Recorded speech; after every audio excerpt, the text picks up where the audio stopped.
Hello, everyone. Thank you so much for taking the time to join us for the Getting to Know Michigan Fraternity and Sorority Life webinar edition. I'm going to introduce you to my colleagues in a moment. I just wanted to share that if you have questions while you're participating in the session live, please feel free to use the Q&A chat and we will get back to you as soon as possible. And we're going to go ahead and get started with introductions. My name is Shannon Benson. I use she, her pronouns, and I serve as the Associate Director of Fraternity and Sorority Life and Pan-Hellenic Advisor. My name is Jordan Borker. I use he, him, his pronouns, and I serve as an Assistant Director and Interfraternity Council Advisor. Good afternoon, everybody. My name is Abriana Cardenas. I use she, her, and I am the advisor to culturally based fraternal organizations and community liaison to multicultural initiatives. And hi, everyone. My name is Cheyenne Chapman. I utilize she, her pronouns, and I currently serve as a community standards and leadership development manager within the Fraternity and Sorority Life office.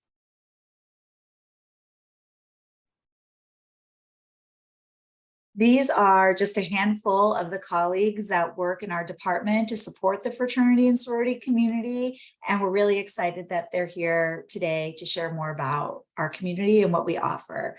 So as we begin today, we're going to start with a little bit of history about the community and a little bit of an overview of our department, just so you can see all the support structures that are in place as we work with close to 5,000 students at the university.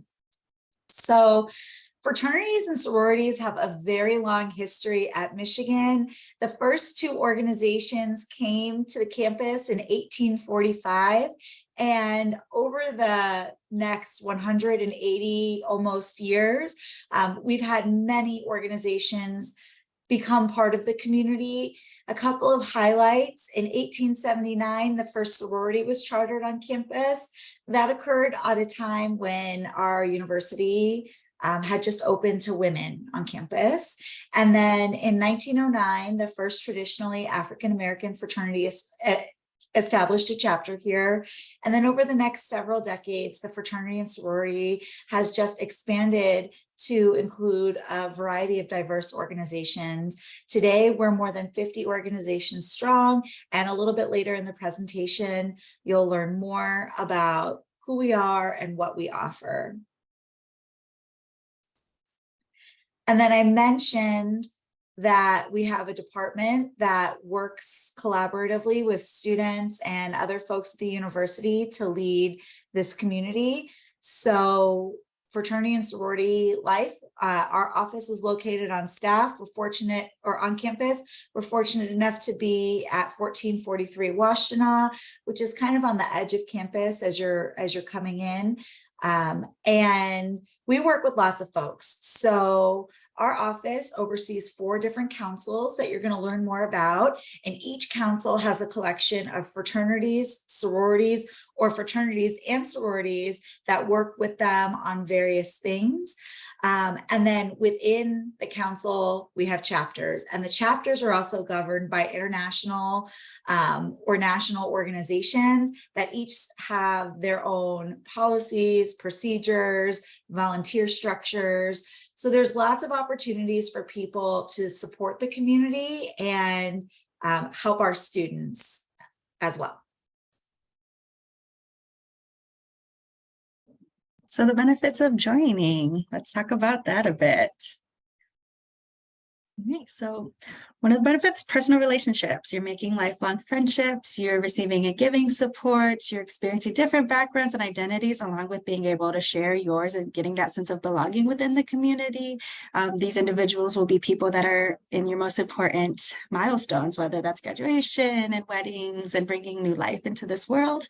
Academic support and professional development, that's networking, attending national conferences and events, being able to connect with other brothers, sisters, siblings that are in professional fields that can help your student move forward in life, and also being able to travel and have that experience.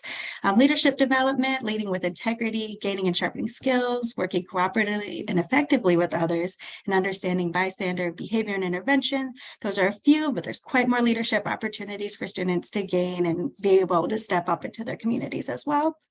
And then finally, service and philanthropy opportunities. So engaging and supporting in Ann Arbor and the campus community, you're learning positive ways to impact others, you're raising awareness. So if there are topics that are very important to you, you're able to bring that up. You have that support system, you're able to bring awareness to the communities around you. And of course, you can fundraise and donate and other resources that are allowed.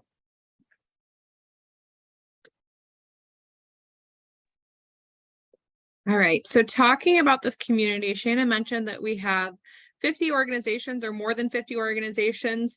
That number is continually growing. We've had chapters that have re-entered our governing umbrellas over the past academic year, and we're open to others joining that process as well. We don't have that specific number. We do have a couple of groups that are still expanding, so that number does ebb and flow. With that, I think it's really important for us to note that you can read all about a little bit more in depth our councils and their comprising chapters. So I have all of the carrots guiding you on how to find that information on our website. And this link will be shared with us a couple times throughout this webinar, so you can be sure to just type it in your computer, do your research behind after the fact. And then if you have any questions, feel free to come back and connect with us. So about our community is there, the chapters that are growing, the councils that are expanding, and then we also have some information on recognition status changes. So what that means is that we are a community that has organizations, like I said, that do enter and leave our community under the governing umbrella. And that information is all provided there in terms of organizations that might still be active but aren't necessarily tied to the university or getting support from our office. So we encourage folks to do that research prior to any joining processes. And we'll go into that a little bit more in depth, what that process looks like in the next few slides. So academically, our organizations do very well. We are either at or close to the all U of M average every semester. We are usually a little bit above, or like I said, just at. So we can see in the fall, we were just barely above. And then at the winter, we were very, very close, within a 0.001 to the U of M average. Philanthropy dollars in the last year, the community donated $339,270 philanthropy dollars to the community. You can read about that as we have publishings coming out. We've had very large philanthropic organizations and philanthropic events on campus that, as we can see, are raising a ton of money and doing a ton of good in the community. And then the last thing that we want to touch on this slide is that on average, every academic year, we have about 19 hours of community service donated per member. So if we multiplied that by 5,000, we can see that astronomical impact that our communities are making on the greater Ann Arbor community and some of their home communities, local Detroit communities. We can see that actually quantified in the work that our students are doing.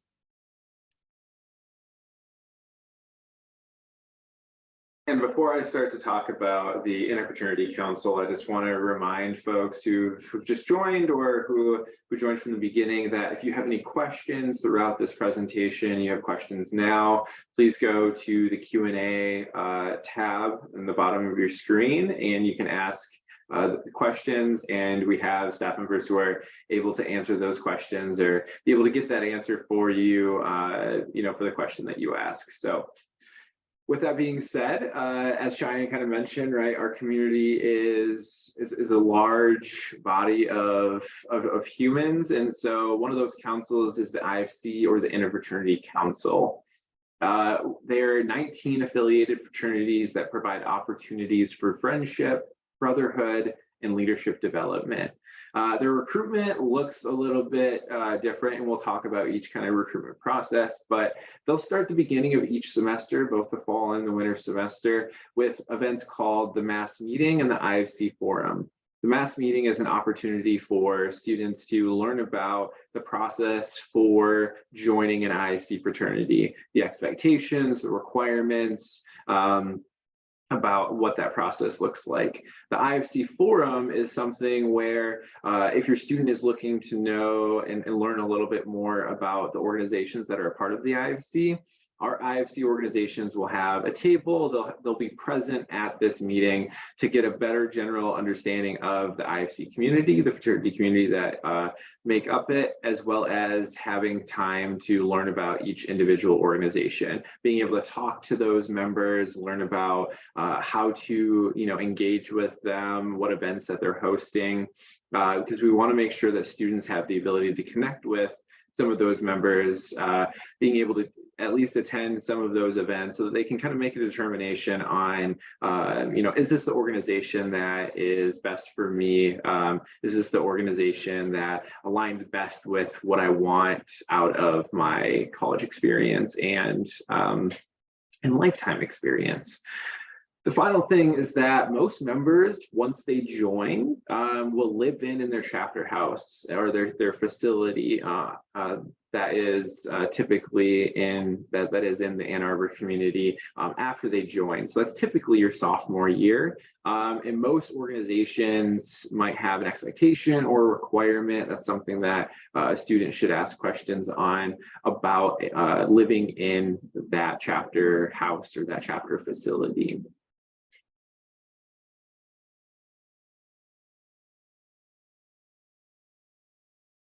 All right, and we also have MGC, or Multicultural Greek Council. So that was established here at the university in 2002, comprised of 12 organizations.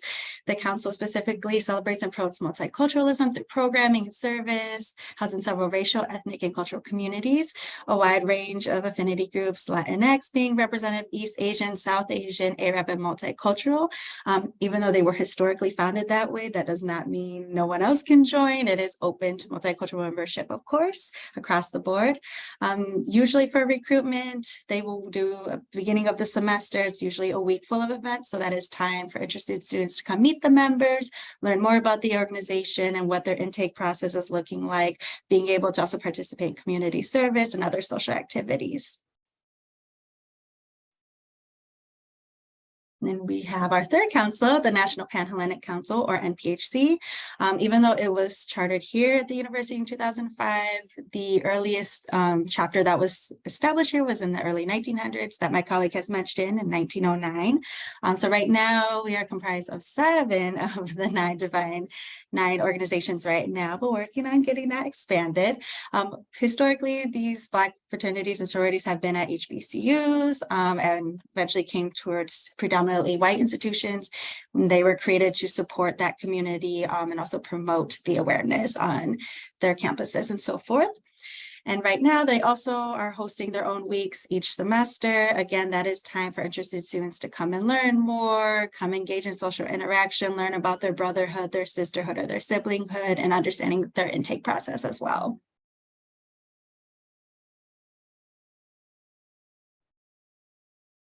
And then our fourth council is the Panhellenic Association, very commonly known as Panhel.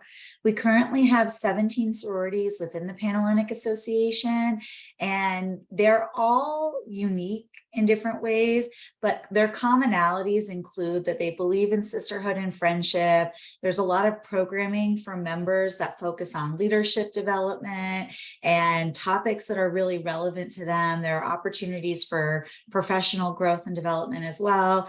And then all 17 of the sororities in this council participate in community service and philanthropic endeavors. Some of them are local opportunities, and then they all have national organizations that they work with as well to raise money and awareness. There are a couple of different ways to join Pan-Hellenic Association sororities.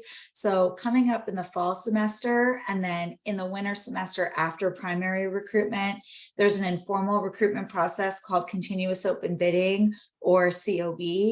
We're going to talk a little bit more generally about the joining opportunities in just a moment, but for the Pan-Hellenic Association, first-year students will not be eligible to join this fall through COB. They will have to wait until January 2024, either for primary recruitment or after. And then primary recruitment, which is the opportunity to see all of the National Pan-Hellenic Conference sororities. So 16 of our 17 will be held in January of 2024. There's already some great information on our website, and we'll continue to add more. 16 of our chapters in Panhellenic do operate facilities or houses, and they are an important part of the experience here. Most members live in the year after they join, and most members join right now in the winter semester. So if you have a student who joins in January or February, if it's informal recruitment of 2024, then they would live in the house for the fall 24, winter 25 year. On our website, we also have housing and financial information from this last school year, so you can get an idea about what the costs associated with membership are, and we'll be updating for 2023-2024 numbers in the next couple of months. I think something that's really important to note is that living in the house is a part of the membership experience. And so if you have a student who is even the slightest bit interested in going through recruitment, they should not sign a lease off campus until after recruitment is over. We have had recruitment in January for a few years now, and it's worked out really, really well. If your student doesn't finish the recruitment process or doesn't get a spot in the house, we have great partnerships with Beyond the Diag, out of the Dean of Students office, and other folks to help support them finding housing.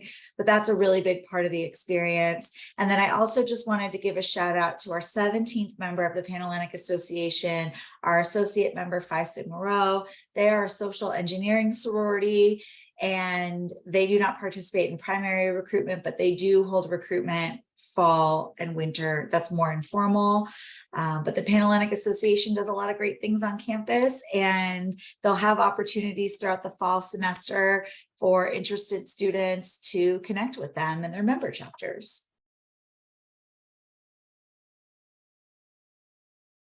All right, so we talked a lot about the organizations that make up the community. So you're probably wanting to ask Jordan, well, how can my student join, or how can a student join? Well, there are different joining processes for each organization and or each council, and the time periods that they go about this joining process and intake of membership is based on that council and or chapter. An update, though, that we can share is that at the University of Michigan, previously, if you were a first-year student who did not have 12 credits, you were not able to join a fraternity or sorority. That's no longer, and so first-year students can engage with our groups for the first 5 weeks of the fall semester, and after they can join a fraternity or sorority. And again, that depends on the council and the chapter's processes, but know that for those that are seeking to bring in members in the fall semester that are first-year students, they can now join and connect with our fraternity and sorority communities. The main thing that I would share of how to learn a little bit more about their processes, the organizations, the council that makes up our community, is to be able to take some time and, you know, look up a national website, go to and, you know, look through their social media. They do a great job, our organizations, to kind of, you know, tell a story or a narrative of what it looks like to be a part of that organization and that council and in our community, the benefits that you receive, you know, the connections that you can make. Also, you know, want to highlight too is that if they know a member of an organization, being able to hear from their experiences, learn what they, you know, what their, you know, what they found beneficial or valuable in their experience, and kind of learning from them is also really helpful in kind of deciding and knowing the organizations that are on campus. The last thing is that we've been very intentional this summer and moving into the academic year about our marketing strategy, how we are communicating to all stakeholders, our students, our alumni, our family and parents, on what fraternity and sorority life is, the benefits of fraternity and sorority life, and we'll do that through a bunch of different marketing initiatives. But one I want to specifically highlight is a mailer. We're going to be sending a mailer to all first-year students in late July, early August, with a lot of information about our community. So that's a great way to learn a little bit more there, as well as obviously our website, which we'll talk about and highlight one more time in a future slide, as well as we also share a second year postcard, which again is another way to be able to communicate the organizations that are on campus, our community, and to just remind folks that they can, if they want to, join a fraternity or sorority at Michigan.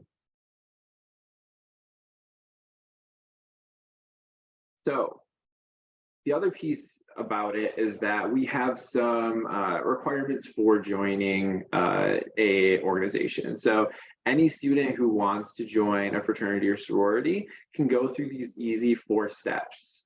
Each student who is interested in joining and does join goes through these 4 steps.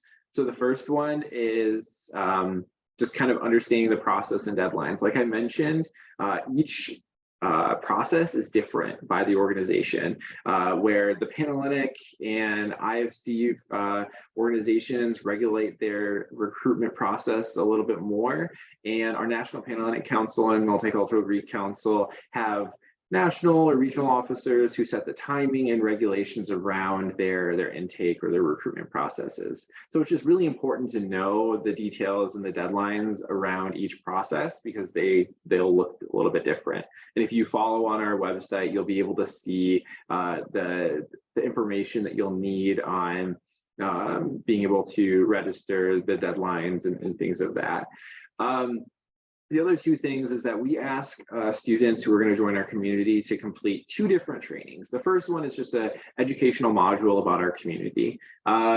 It's fairly brief, and it just allows students to get a better understanding of who makes up the community. What are the councils that are part of the community? What do we stand for? What do we value? And then finally, what we also do is we have students do what we call impact training. So impact training are for specific populations that provide information around bystander behavior, sexual misconduct, and hazing education. So we want to make sure that students have this information and are proactive about this before joining our communities. And we like to say that our communities are probably one of the more educated communities, with the amount of information that we want our students to know as they're joining and a part of this process. And then finally is our recruitment and intake gateway. This is where we have a student and we check to make sure that they completed their trainings, that they're in good standing with their college or their school, as well as they're enrolled at the University of Michigan. So once they complete all of that, they will be given the opportunity to move on to the next step in either registering or completing their process so that they can join one of a fraternity or sorority in our community.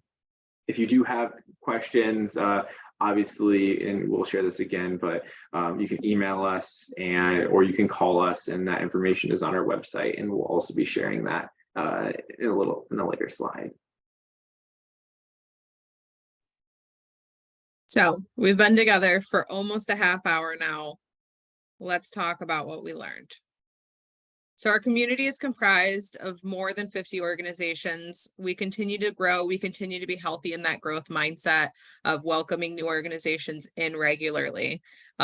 We encourage you to look out for these organizations, look out for opportunities to join. Jordan just discussed the different structures and opportunities for you to go through those processes. We encourage you to look for them. There's a lot of them. You're going to see them. There's going to be events and programming throughout the school year for you to meet these organizations, for you to learn more about the organizations. And in a lot of them, there's going to be structural opportunities for you to learn how to join again, right? We understand that this is a half hour, a taste for you guys to really think about what these have to offer, what these organizations have to offer, there's going to be opportunities for you to get this more in depth, maybe from some current students or current members, current leaders in the community. We really encourage you to do that over the next 4 years that you're going to spend, or your student is going to spend at the university. The best way for you or your student or your parent to get information on these organizations, how to join, what they're up to, is going to be on the either on the website, right? We talked about status changes. We talked about the organization contacts, contacting our staff. And then the last way is to follow us on social. So our social media is the best way for us to tell our stories, both us as an office helping tell the story of our organizations. And we also have our 4 council social medias listed there as well. And that's going to give you that firsthand experience of what it's like to be a student at Michigan, what it's like to be affiliated in a fraternity or sorority at Michigan from the students. One piece that I will also add there, as you're exploring your opportunities, all of these council pages should be following the organizations that they represent. So feel free to dive into that as well. Go through and look to see what these organizations are up to. You can see that one chapter raised a ridiculous amount of money, and you saw that one other chapter was really focused on service, and you can help guide your interests to match the organization's best. But this is all of the information, some of the information. There will not be a quiz. We cannot give a quiz, but we are here if you have questions. Thank you, everybody. We can hang around for a moment in case anybody wants to enter questions in the Q&A. I haven't seen any thus far. Otherwise, we could answer them aloud. And to emphasize, we'll be around all spring and summer and throughout the school year. So if you're attending any of the orientation sessions, we'll have a table, and we're just excited to connect and get to meet your students and help welcome them to the university.